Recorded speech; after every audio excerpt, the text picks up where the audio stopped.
popadaných. Nebolo takéto leto ako tento rok. Vyzerajú nádherne, no nič. Tuto som potom.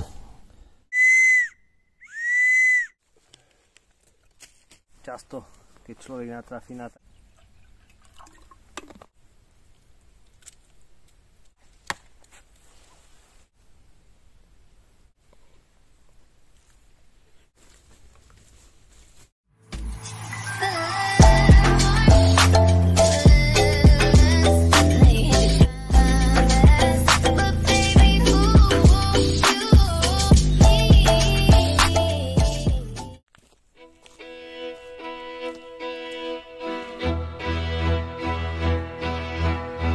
Kráľovej holi stojí strom zelený.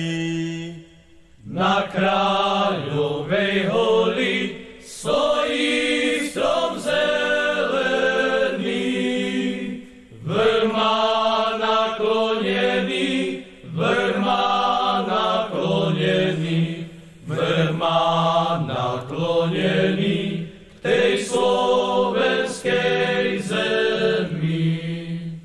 Vrch má naklonený, vrch má naklonený, vrch má naklonený k tej slovenskej zemi. Odkážte, odpíšte tej mojej materi. Odkážte, odpíšte tej mojej materi, že mi svadba stojí, že mi svadba stojí, že mi svadba stojí na Kráľovej holi. Že mi svadba stojí, že mi svadba stojí, že mi svadba stojí na Kráľovej. Čaute priatelia, vítajte späť na YouTubeovom kanáli Život v prírode Bushcraft. A ja som sa dneska vybral na huby. Chcem ísť povzerať, či už rastie uchovec bazový, Judášovo ucho. Zatiaľ, no už som pár našiel, ale je tu, som si myslel, že je také, už že bude aj také vlhkejšie, že sa to potopí.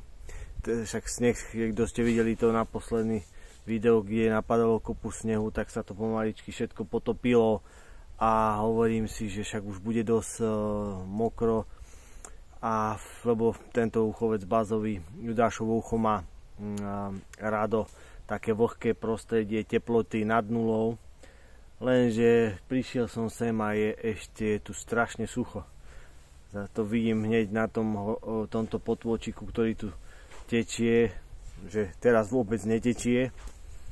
Takže tej vlahy tu moc není. Aj to, čo som našiel, tak bolo väčšinou pri zemi, kde ešte majú tie, keď sú odlomené tieto konáre od bazy čiernej, tak prichádzajú, no majú viac vlhkosti od zeme, čiže tam sa drží, tam ešte rastie. A tuto zatiaľ, však aj tu pár, ale ešte to není, ono nie sú také celkom vyššie, sú také vysušené a ešte to chce tej vlhkosti, no nevadí, ale idem aspoň troška sa poprechádzať, není o tom, ale dneska neviem, nejak sa mi nedarí. Za prvé som si zabudol opasok, čiže gace mi stále padajú. A druhá vec, čo je ešte podstatnejšia, som si zabudol aj powerbanku. A vždy, keď som tu, tak si človek musí dobíjať, aby mohol natáčať. Takže neviem, koľko mi to vydrží na aké video. Mal som toho na pláne viac, ale no, čo to vydá, no nevadí dneska. A tak čo, nie vždy je úžasný deň, ale tak užijem si to tu aspoň a čo sa mi podarí, to vám nakrútim. A čo nie, tak pôjdeme zase niekedy na budúce na tieto huby, keď ešte troška jak bude teraz také, vyzerá také počasie, že by mohlo byť častejšie dážď, takže a chladnejšie, tak mohlo by to Judášovo ucho rásť, lebo ono potrebuje veľa vlhkosti a teploty, pár stupňov nad nulou, to je ideálne. Tak, ináč ešte som si tu zobral dneska, dostal som chuť, dlho som nemal huspeninu, že si ju dám, tak uvidím, no možno nejaký čajík, ale neviem, či to všetko stihnem natočiť, no lebo baterka nepustí, takže ak máte záujem, tak si pozrite toto video. No, uvidím, čo nájdem, tak aspoň pár zoberiem. Niektoré sú ešte také malinké, ale však to nevadí, tie sú dobré, tiež také malinké, no toto tu asi nechám.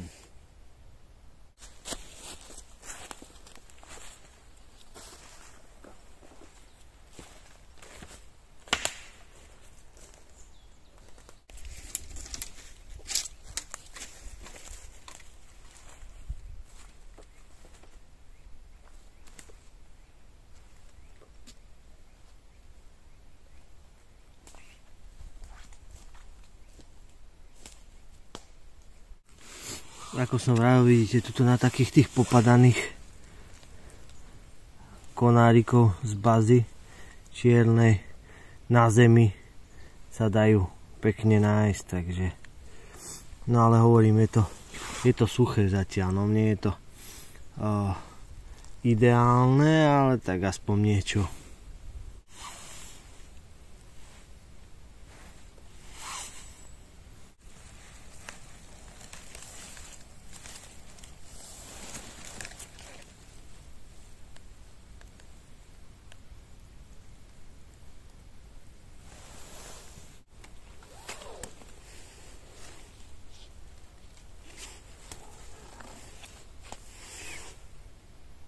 Toto miesto za mňou býva často plné vody. Toto je všetko zaplavené, tu je krásny vodopádík, z toho steká voda. No a teraz je to tu úplne zatiaľ ešte vyschnuté. No.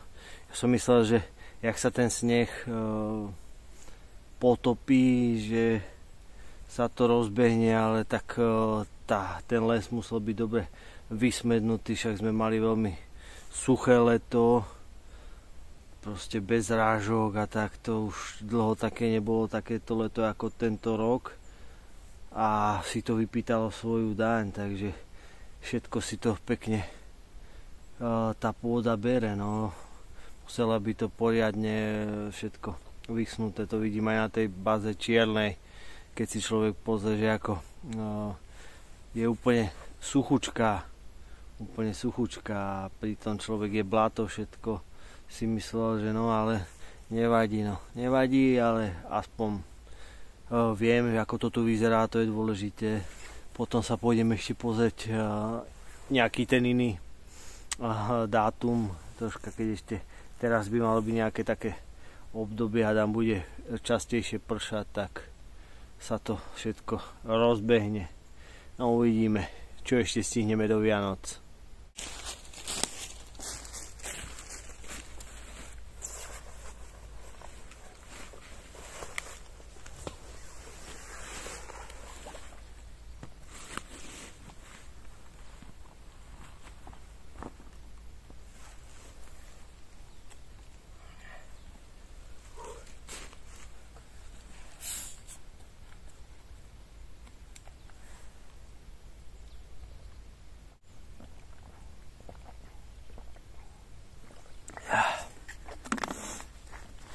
Ja sa na chvíľku posilním. Človek aj vyhľadne. Asi niečo sladkého. A pôjdem ešte hľadať tie Judášové uši. No však uvidím však. Les je takýto, ako vidíte už. Je to taký ten už tej zelenej farby je tu tak menej, no. Tak ale nevadí, zase keď je to bielo, zase je to niečo iné. Ale vždy je tu krásne.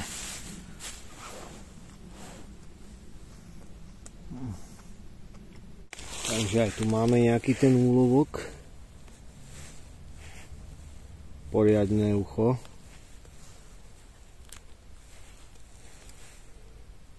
No tak priatelia, tak tomuto sa už povie krásny nález. No, takýto ideálny strom, bazu čiernu som hľadal. No tu tieto vyzerajú nádherne, no nič. Musím ich ísť zobrať. Aj, to je nádhera.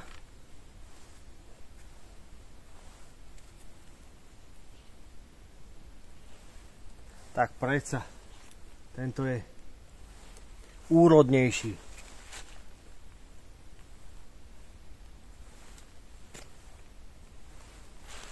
To až hore.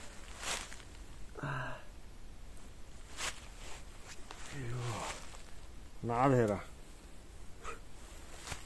Tým mini nechám si na budúce, keď pôjdem, nech mi ešte podrastú.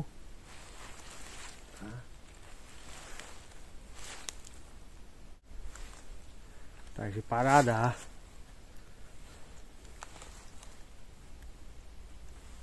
Také fajnové si zoberiem. Ty také úplne mini si ešte nechám na ďalšie, jak som povedal. Ale z tejto druhej strany sú.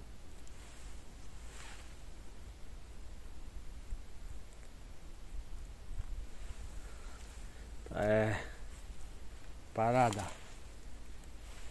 Keď ešte len takto začínajú rásť,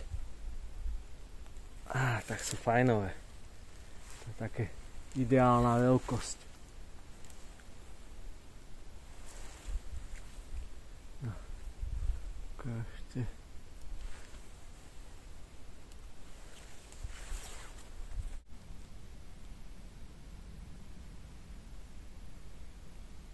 Bazové drevo sa používa na výrobu rôznych pišťaliek, aj fujára, takýchto vecí, lebo už v strede je takáto diera.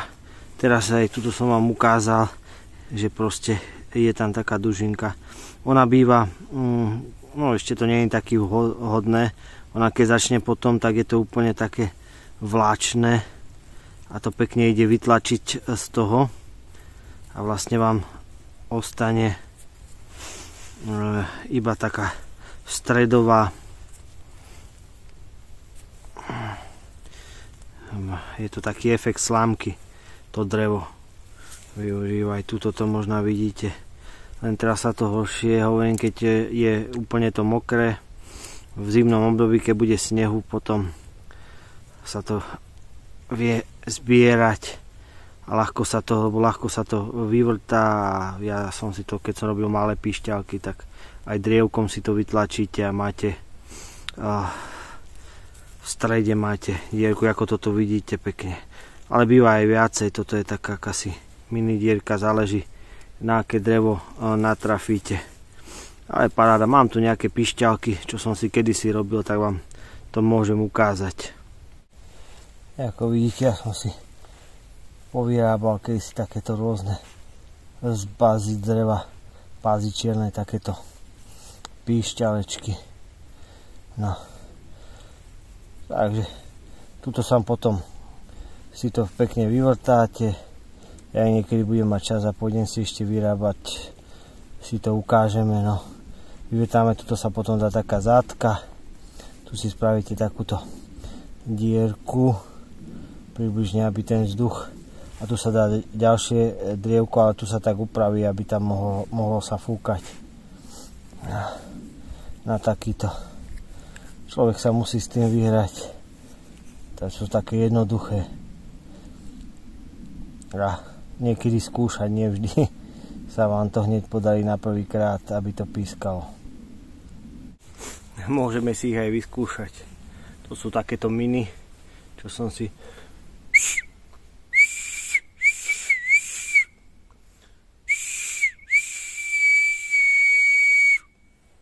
mi ako si slabšie píska, ale zase mám aj lepšie, ako sa človek s tým vyhrá.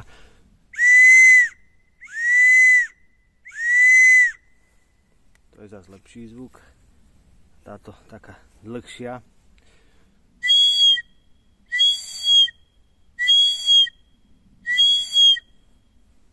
Zase má iný zvuk, ale píska. Zase je to niečo zaujímavé, keď si troška človek spestri chvíľu a niečo si z tej prírody aj vyrobí.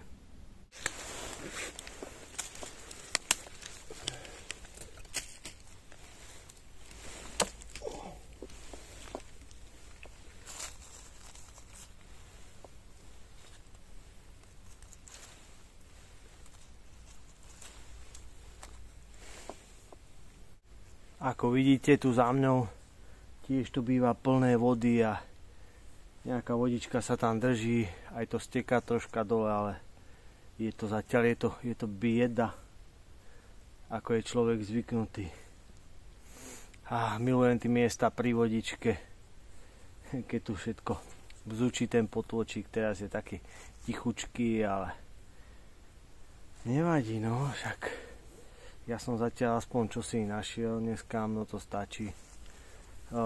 Išlo mi o to hlavne zistiť, ako je to tu, ako to tu vyzerá. Vidím, že zatiaľ by to chcelo ešte troška, dá sa povedať, aj chladnejšie počasie, aj troška viacej tej vlahy tu ešte.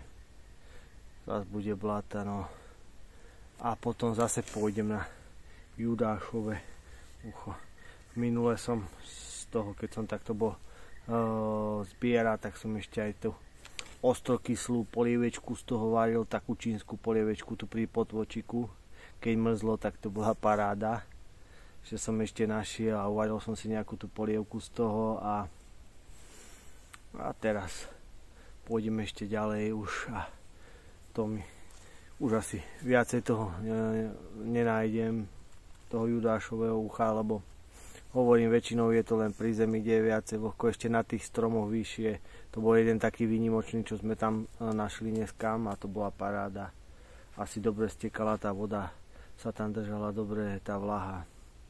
Mal dobrý sklon, takže paráda, no. Ale nevadí, mňa aj toto veľmi poteší. Sú chvíle, kedy som taký smutný, že nemám telefón s takým optickým priblížením, ako by som chcel, lebo by som mohol robiť také zábery. Je tam nádherná sova.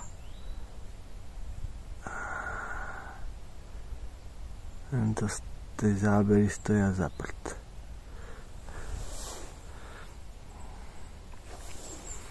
Už si viem predstaviť, že si ju krásne priblížim. Ale takto je to hrozné. Ale je tam. Toto miestečko sa mi celkom páči, takže tu by som mohol na chvíľočku porelaxovať, zložiť sa, niečo si. Dám si tu možno tú huspeninku. To som zvedavý, to som už dlho nemal, však uvidíme. Už ma troška hnevá tá batéria, no.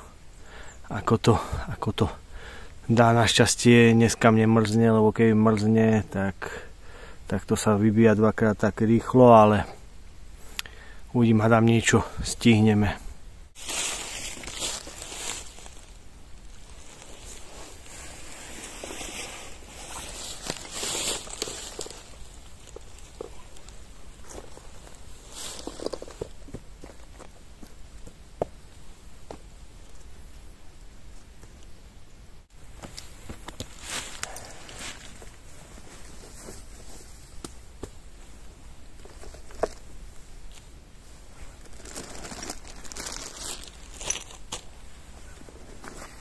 Často, keď človek natrafí na také miestečko, tak si povie, že no, to je paráda. Tuto by to išlo. Je to celkom rovné, vidím, že sa mi tu podarí aspoň niekde ten čajík pripraviť na nejakom rovnejšom mieste. Ja si to tu rozložím. Vyzerá celkom rovne, ale ten kmeň, ale uvidím, čo povie čajník na variči. Tak, nebudeme to zdržovať, kým máme ešte batériu. Musíme si švihnúť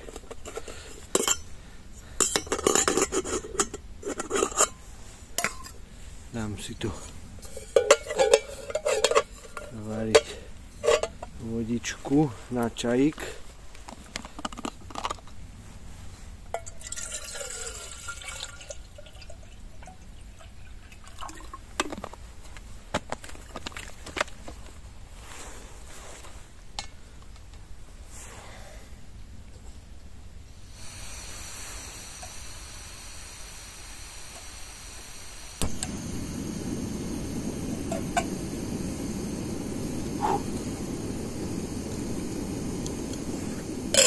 Nech sa mi vodička uvarí a spravím si dobrý čajík.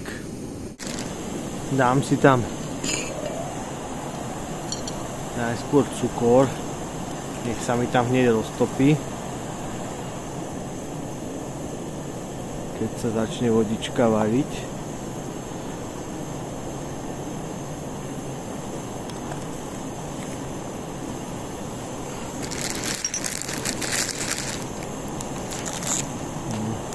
Už nám pôjde.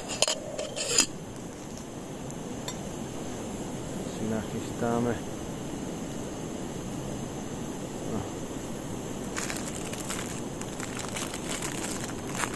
Troška čajíka.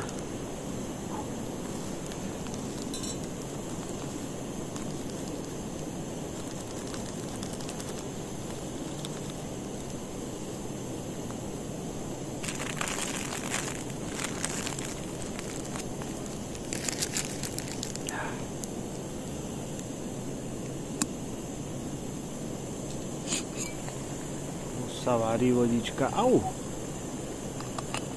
Aj ti páli. Aj páli. Dobre. Stačí takto. Môžeme vypnúť.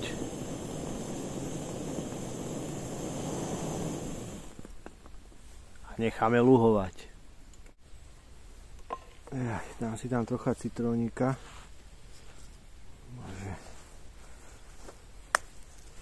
Mať nôž, nemám na opasku, lebo nemám opasok. To sa môže stať, len nie. Všetko pozabúdam.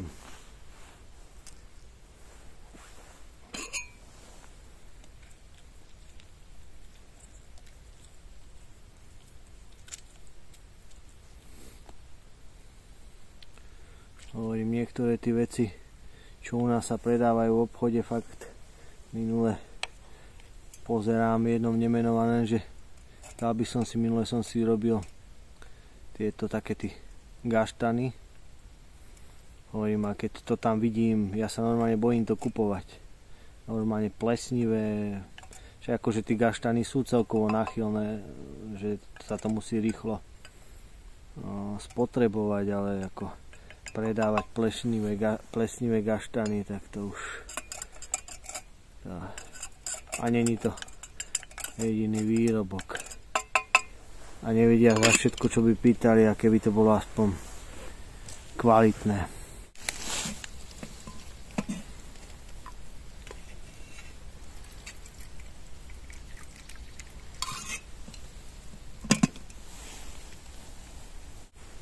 No priatelia, poďme sa pozrieť na ten hlavný chod.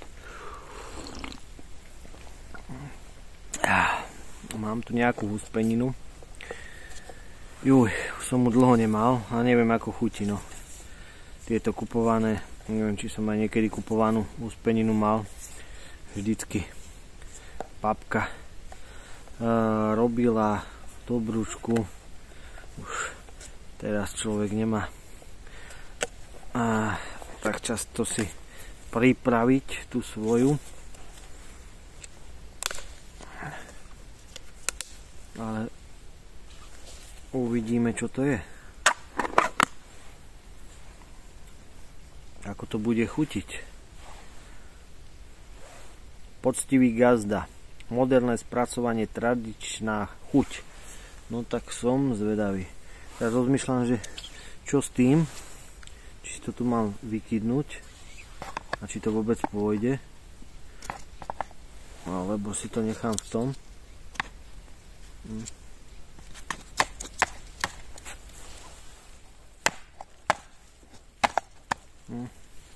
Tak asi nič.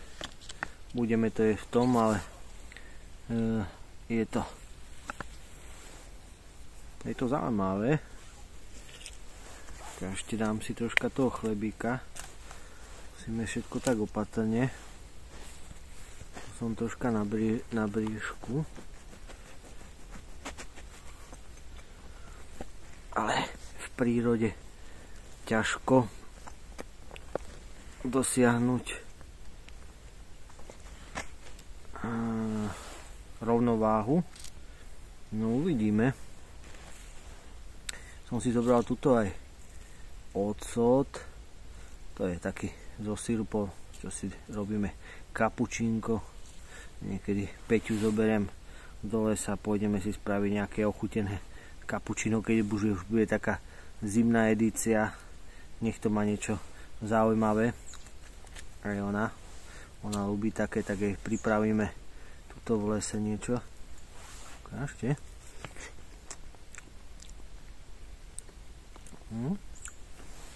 No a toto vôbec nie je zlé. Tak dlho som dal na troška octiku, ako som bol vždycky zvyknutý.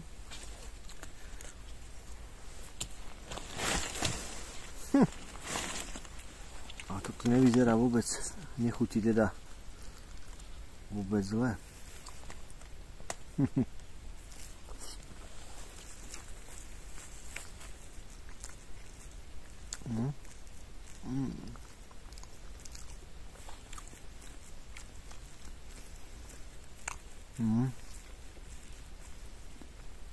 Stará dobrá chuť huspeniny.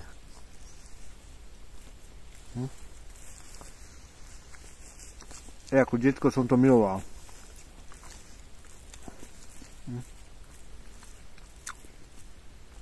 Som zvedavý, môžete napísať do komentára, či aj vy ste zbožňovali a máte stále radi huspeninu.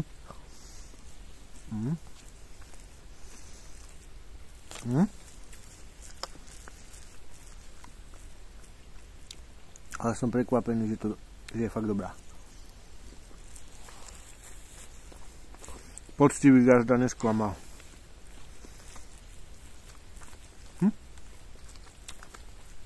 No paráda.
Ešte som si prihrial čajík. Nie teplý, výhoda takéhoto chladného, dá sa povedať, obdobia je, že nemusíme riešiť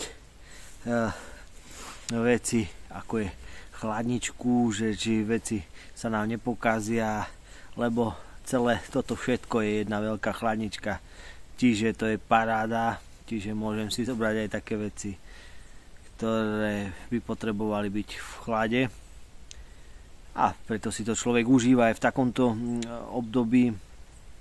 Ja pomalinky papám a pijem čajík v tomto videu, takže som rád, že to celkom vyšlo aj na tie veci, že som si zabudol opasok, čiže gace mi furt padali.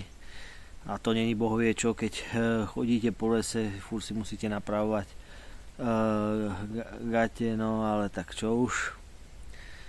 A hlavne potom druhá vec bola táto powerbanka, tak som to sa snažil stále ten telefón nejako nie že vypnúť, ale dať do toho úsporného režimu, aby keď som išiel, aby sa to čo najmenej vybíjalo. Snažil som sa, aby sme všetko stihli a som dneskam spokojný. Pozrite, síce čo si som našiel. Nie je to nejaká veľká sláva, ale aspoň viem, že už to pomaličky môže ísť. Záleží od toho počasia. Človek si musí sem tam skúsiť aj sa pozrieť, ako to v tej prírode vyzerá, aby vedel úspeninu. Tu som mal výbornú mám, takže s tým som tiež spokojný. Čajek výborný, relax a pohoda tiež, takže paráda. Dneska, aj keď som sa toho bál, že to nevidie, ale tak nám to vyšlo. Takže ja budem rád, priatelia, ak sa vám videjko páčilo, za like, za komentár. Kto ešte nemá odber, tak dajte tam ten odber. A nebudem to ja už dneska predĺžovať, aby mi všetko vyšlo, aj ten energia. My sa potom samozrejme vidíme niekedy na budúce, samozrejme niekde v prírode, tak sa držte a čaute.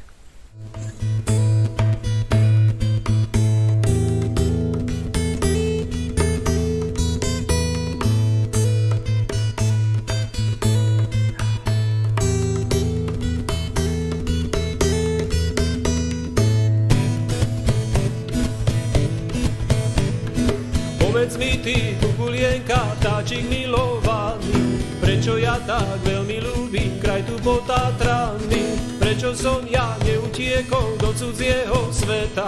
Povedz mi ty, kukulienka, stačí jedna veta, rodná zem ťa chlebom živí.